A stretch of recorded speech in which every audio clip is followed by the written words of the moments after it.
যদি বাঁচতে চান পরের চিন্তা করবেন না। ওই দল, ওই মত, ওই ব্যক্তি, ওই হুজুর অমুক খারাপ তমুক খারাপ, এই চিন্তা ব্রেনে আনবেন না। এগুলো আমরা করবো, আমরা আপনাদের করাই আমাদের দল ভারী করার জন্য। আপনার চিন্তা হবে আপনার কবর।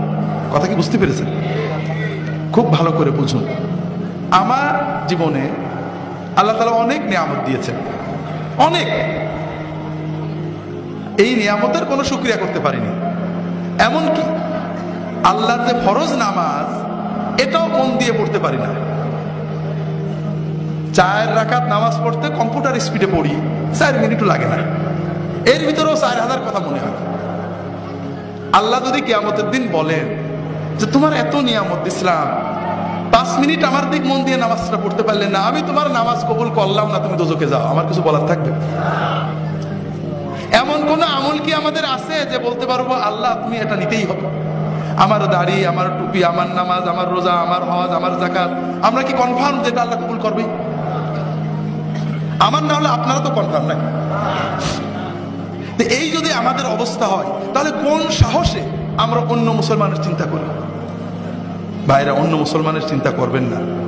যখন 5 জনে এক জায়গা হবে, নিজেদের কথা চিন্তা করবেন, পরের আলোচনা না।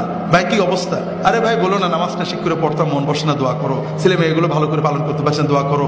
নিজেদের ইমান আমল নিয়ে চিন্তা করবেন, পরের না। ভাইরা, আমরা পরের আলোচনা কেন করি? কারণ কবরে গেলে সর্বপ্রথম মুনকার নাকির আমাদের প্রশ্ন করবে যে তোর প্রতিবেশী জামাত ইসলামের দাড়ি ছোট ছিল কা, তোর পড়শি তবলিগের লোকজন কেন বাইরে গেছিল, তোর প্রতিবেশী অমুক পিসেব কেন খারাপ ছিল, ঠিক না? এই প্রশ্ন করবে। হাজরিন, নিজের কবরের চিন্তা করেন, নিজের হাসরের চিন্তা করেন।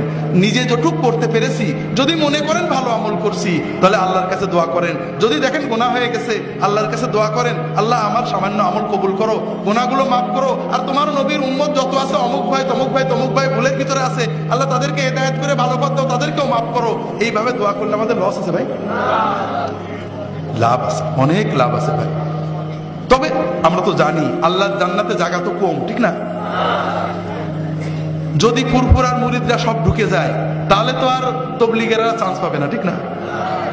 যদি জামাত ইসলামরা জান্নাতে যায়, সরমুনা আলেতে জায়গা হবে না, কম পড়ে যাবে, ঠিক না? হাজরিন, আল্লাহর জান্নাত অনেক বড়। ওয়াসারিউ ইলা মাগফিরাতিন মির রাব্বিকুম ওয়া জান্নাতিন আরদুহাস সামাওয়াতু ওয়াল আরদু উইদ্দাত লিল মুত্তাকিন। তোমরা দৌড়াতে থাকো, দ্রুত এগো সেই জান্নাতের প্রতি, যে জান্নাত আসমান জমিনের চেয়েও বড়, যে জান্নাতকে আল্লাহ তাআলা মুত্তাকিদের জন্য বানিয়ে রেখেছেন।